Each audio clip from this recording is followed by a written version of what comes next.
بسم اللہ الرحمن الرحیم۔ نہ وہ عشق میں رہی گرمیاں، نہ وہ حسن میں رہی شوخیاں، نہ وہ غزنوی میں تڑپ رہی، نہ وہ غم ہے زلف ایاس میں۔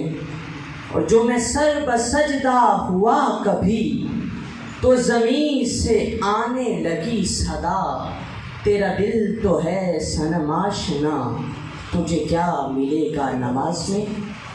متمکنان مسانید علم و دانش، حکمریان باغیچہ تحقیق و جستجو، آج کی اس پروقار تقریب سعید میں مجھے جس موضوع کو الفاظ کا جامہ پہنانا ہے اس کا عنوان ہے کہ محمد سے وفا تو نے تو ہم تیرے ہیں۔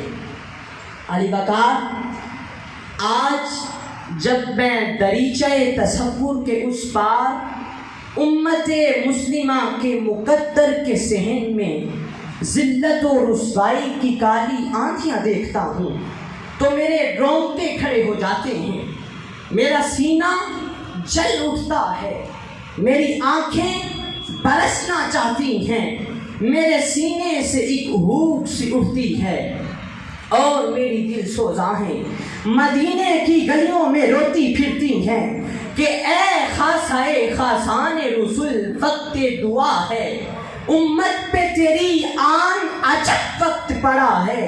جو دین بڑی شان سے نکلا تھا وطن سے، پردیس میں وہ آج غریب الغربا ہے۔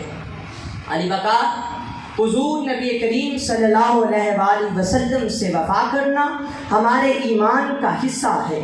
اگر حضور سے وفا نہیں تو کچھ بھی نہیں، اور اگر آپ کی ذات مبارکہ سے وفاداری ہے تو دنیا کی ہر شے تمہاری ہے۔ بقول اقبال کہ محمد سے وفا تو نے تو ہم تیرے ہیں، یہ جہاں چیز ہے کیا لوح و قلم تیرے ہیں۔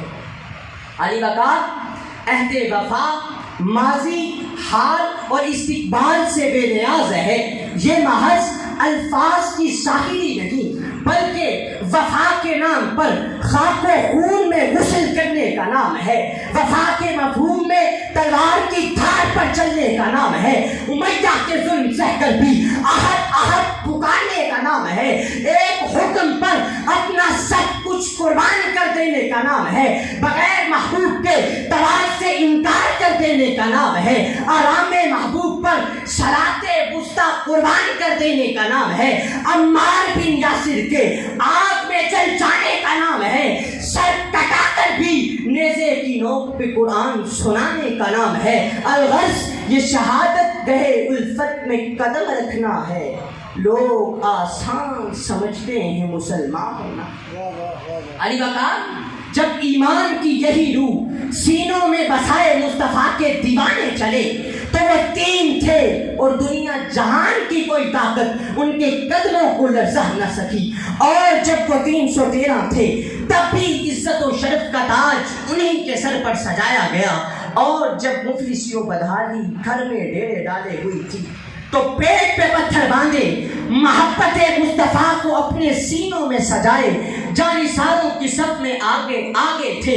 تبھی وہ وقت بھی آیا کہ جب لوگ ہاتھوں میں زکات لیے پھرتے تھے مگر زکات لینے والا ڈھونڈنے سے نہ ملتا تھا، ان کی الغاز سے کیسر و کسریٰ کی صفت پر لرزہ چھا جاتا تھا، کفر کے ایوانوں میں بھونچال آ جاتا تھا۔ وجہ کیا تھی؟ فقط عشق مصطفیٰ اور عہد مصطفیٰ سے وفا کا صلہ تھا۔ علی بکار، آئیے اپنے باطن میں جان کر دیکھیں ہم کہاں تک حضور کی ذات سے عہد وفا نبھا رہے ہیں۔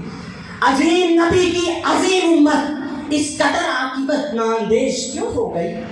دنیا کو امن و محبت کا درس دینے والے مسلمان باہم دست و گریباں ہیں۔ منافقت، ریاکاری، مصلحت کوشی اور بے عملی نے بنیان مرصوص اور جسد واحد کی عالم تاب حقیقتوں کا افسانہ بنا کر رکھ دیا ہے۔ شاہینوں کے نشیمن زاغوں کے تصرف میں ہیں، اب کہاں گوئیں گے الفاظ و معانی کے طرف۔ اب کہاں بوئیں گے الفاظ و معانی کے درخت، سوچ کے جتنے جزیرے تھے وہ دلدل ہو گئے۔ علی وقار ذات مصطفیٰ سے کیا دور ہوئے ہم، سریا سے زمین پر آ گرے۔ ایک خدا، ایک رسول، ایک قرآن اور ایک قبلہ ہونے کے باوجود ہم ایک نہیں۔ ہمارا جو تعلق امت خضرا سے قائم ہونا تھا وہ امریکہ اور یورپ سے قائم ہو گیا، اس لیے کہ ہم بطور قوم اپنے پاؤں پر کھڑے ہی نہیں ہو رہے۔ وہی سے ہماری قوتیں آئے روز ہماری آزادی اور قومی وقار کو اپنے قدموں تلے رونڈتی ہیں، اور ہم انہی کے مالیاتی اداروں سے اپنے اخراجات وصول کرنے کی عادت بد کا شکار ہیں۔ بقول میر یوں کہوں گا، میر بھی کیا سادہ ہیں، بیمار ہوئے جس کے سبب اسی عطار کے لوڈے سے دوا لیتے ہیں۔